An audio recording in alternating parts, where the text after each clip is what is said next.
Maama Janet and myself would like to thank God, because when I heard that today was 60 years since the canonization of the saints, I said, but I've been here all this time.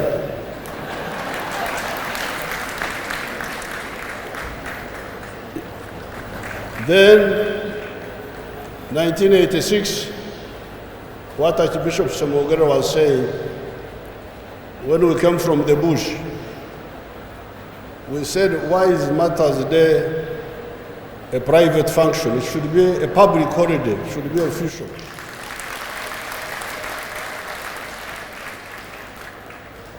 Because they used to wait for the weekend.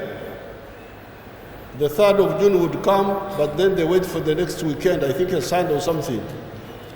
I said, no, this is not good enough. So that first time, again, you can see how I have cheated you people. Somebody who was here in 1964, when the Martyrs were canonized. Then 1986, I was here to celebrate.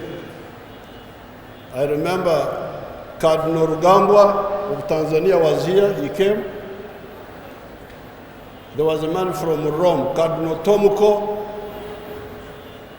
Then we had Cardinal Nsubuga, Emmanuel, who were here.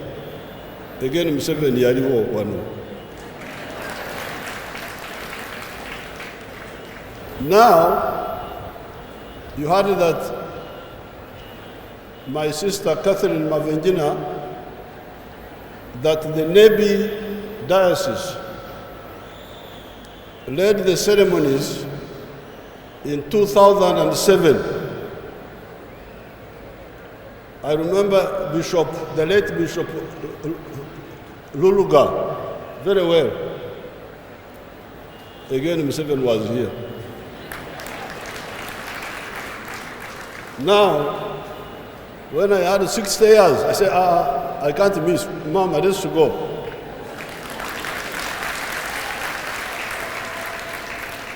Because this is a blessing. Not only the Christians, the believers in Uganda and their leaders, the religious leaders.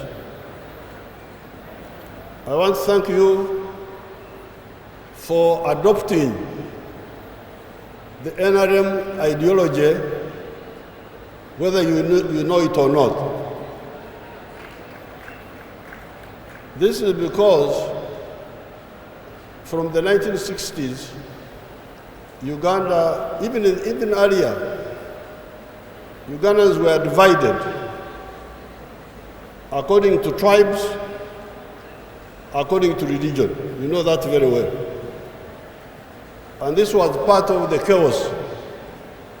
The chaos which engulfed Uganda was partly due to that sectarianism of religion and tribes.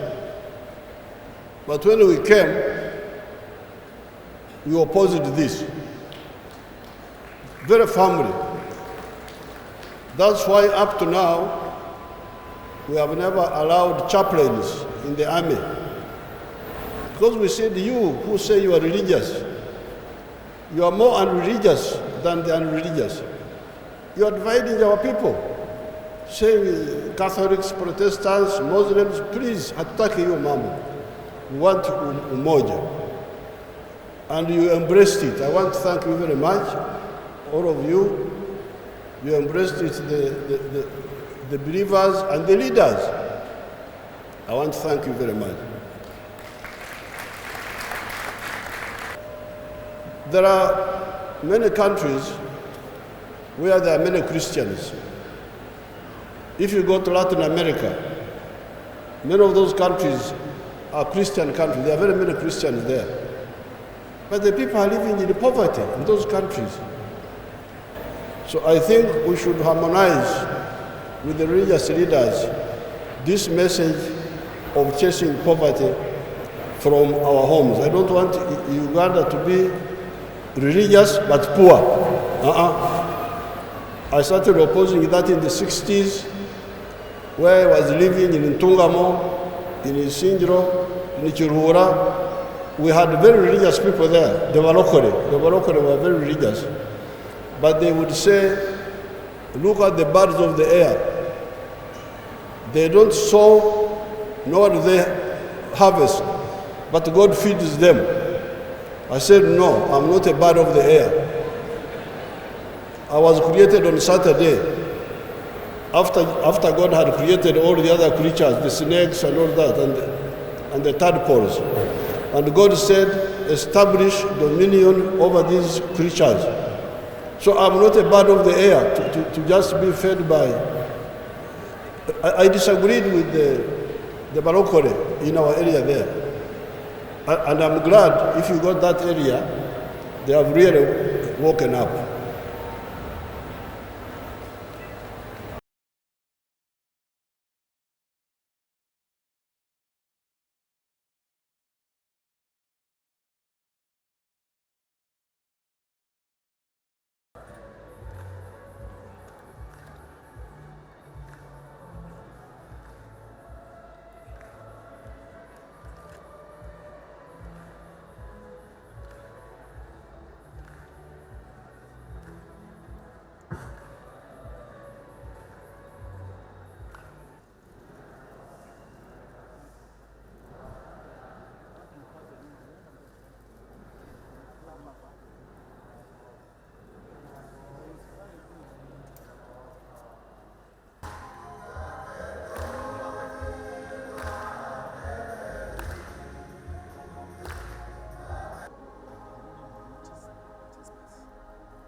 Our way of being Christians.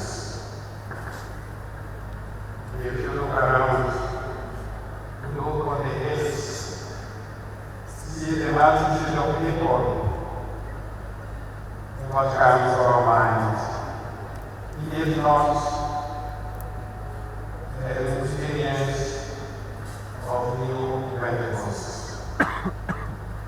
We have the experience of new Pentecost here.